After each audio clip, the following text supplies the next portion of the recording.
look at it, which is interesting. So Harper's fundraising news came on the heels of a successful quarter for Jessica Cisneros, another progressive challenger running against Henry Cuellar in the Texas 28th District.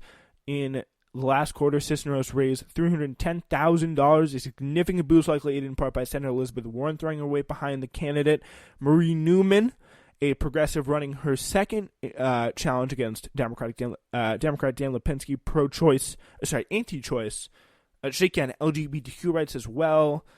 Very, very right-wing Democrat, probably the most right-wing rep that is out there, right up there with Henry Cuellar. Likewise, she saw a successful quarter as well. Campaign manager Ben Hardin told The Intercept that Newman raised $350,000 in the most recent fundraising period. Newman, who came close to defeating Lipinski in the primary challenge last year, has also been endorsed by Warren and Ocasio-Cortez. Bernie should get on some of these endorsements, I really think. So these are pretty astounding numbers, said Sean McElway, the co-founder of Data for Progress. The fact that we are having this primary and this number of primary challenges hitting these numbers, I expect there will be more to come, is a really telling sign that the idea that the primary challenges are somehow normal or somehow malignant, the fact that that idea is wrong. If I were an incumbent right now, he says, I would be scared shitless. So that is the quote that we need to hear on a day like today, that's for sure. So interesting stuff in the New York Times, if you want to get to now, about Bernie Sanders. When he ran for president, he was strikingly pro-labor. He proposed a $15 an hour minimum wage, which is much further than most mainstream Democrats, including Hillary Clinton, were willing to go at the time. He'd announced a Trans-Pacific Partnership trade deal that was anathema to many unions, and also a policy that she refused to convincingly decline to support, and also one that Trump did end up criticizing, probably a big thing that helped him win. He'd announced as a Trans-Pacific Partnership, blah, blah, blah. He endorsed an organizing method known as card check that would allow workers to unionize without holding a secret ballot election. Yet, by the standards of the race for the 2020 Democratic nomination, the Bernie Sanders of 4 years ago was something of a piker. At least half the Democrats who will appear in next week's presidential debate, including Sanders, have labor platforms that were more ambitious than his 2016 version. So he's gone, like, the union stance has gone even further to the left. Its unions have increased in membership and in power since the election of Donald Trump. So that's a good thing to hear, because labor has been getting raw deal in this country for way too long. Several candidates have pledged to ban non-compete agreements, which hold down wages for workers, and mandatory arbitration clauses, which prohibit lawsuits against employers. They would effectively require many companies to treat independent contractors as employees, making the workers eligible for minimum wage and unemployment insurance. They would enact a number of measures that would help workers unionize and strike, allowing them to lead boycotts of an employer's customers, which is currently illegal. For the first time, we were seeing really robust agendas in labor and employment policy that are about unions and are also really high labor standards, says Lawrence Michel, former president of the Economic Policy Institute, the liberal think tank. Politicians have been willing to say some of the stuff. They haven't been public about it, so that's good to hear. And I think,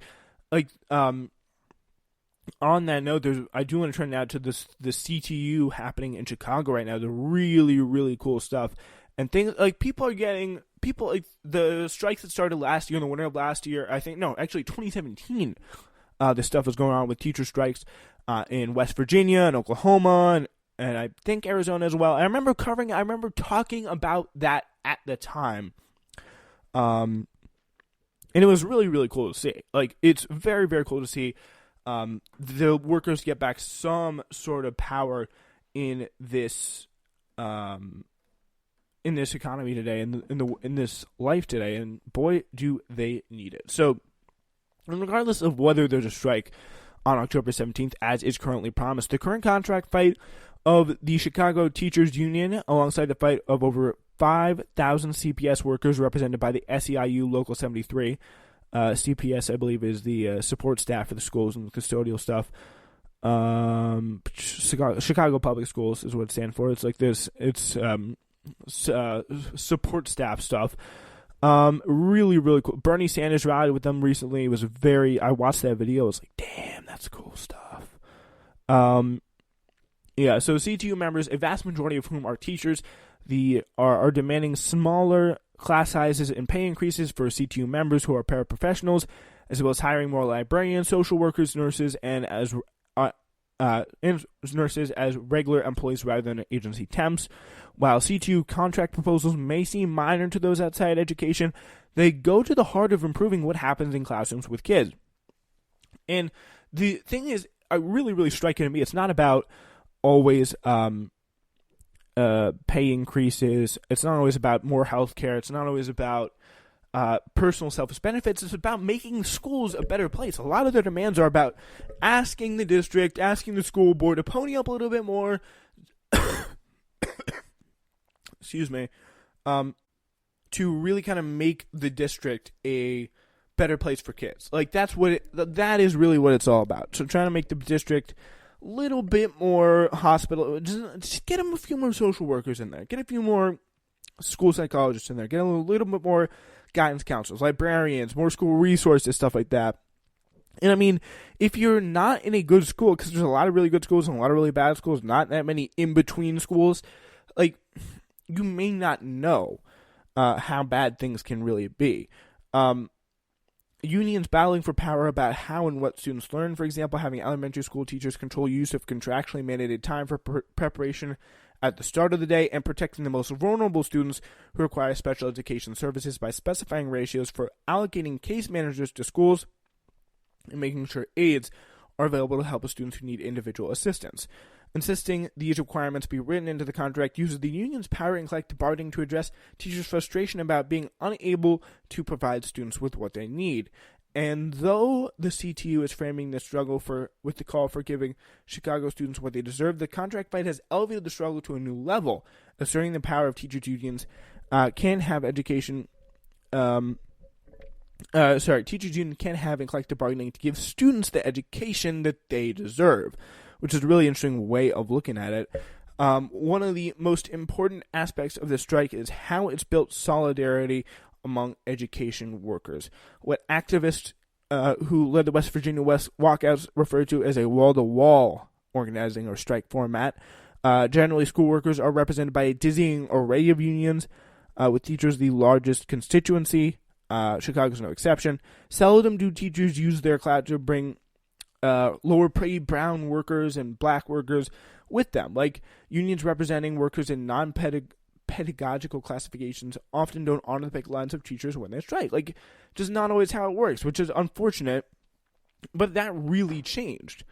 I think the teachers union in West Virginia tried to settle a strike without giving contracts to the bus drivers and the support staff and all that stuff. And then the rank and file members of the union were like, no, we are not going to have that happen.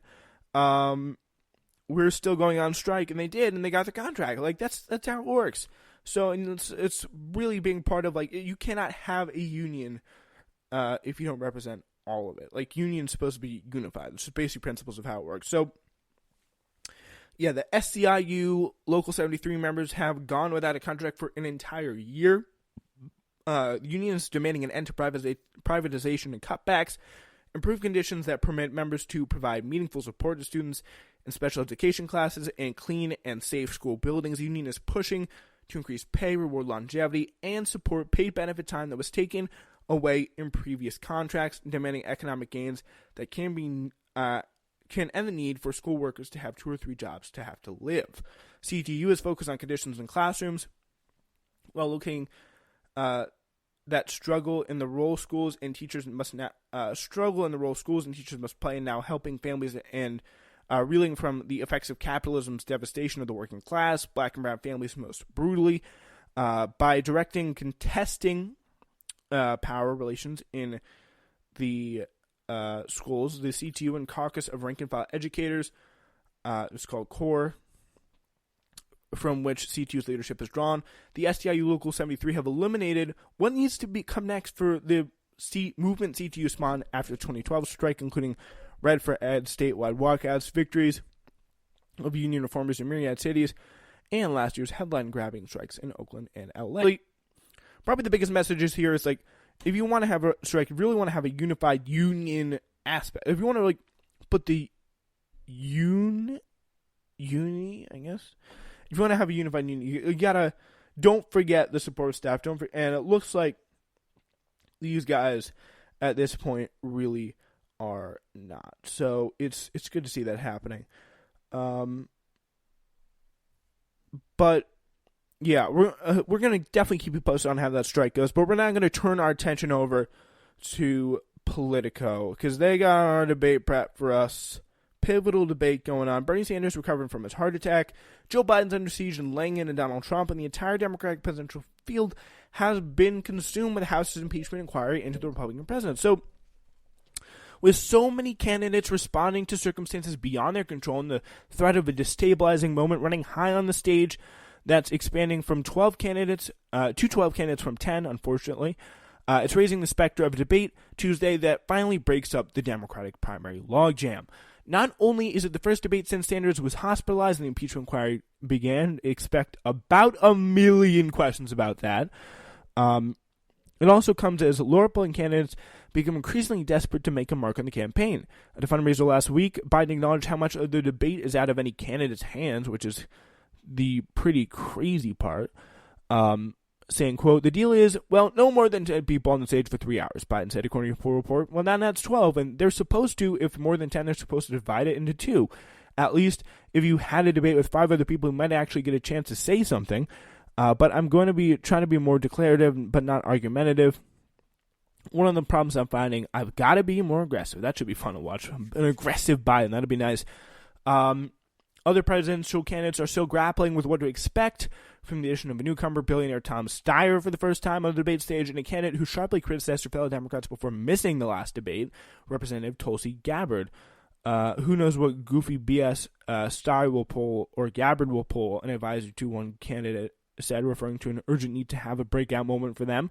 Gabbard last week threatened to boycott the debate, while Steyer said his sole plan was to present myself to a bunch of Americans who don't know who I am and try to explain why I'm running, why I think what I'm saying is important, what the future should look like for America. So that's really what they're going to be trying to do. And I think the biggest aspect of it's still going to be Elizabeth Warren probably getting the most out of this because she has a lot of power, a lot of influence right now in the race as it stands. But it's going to be also very interesting to see what there's a lot of different things that could happen.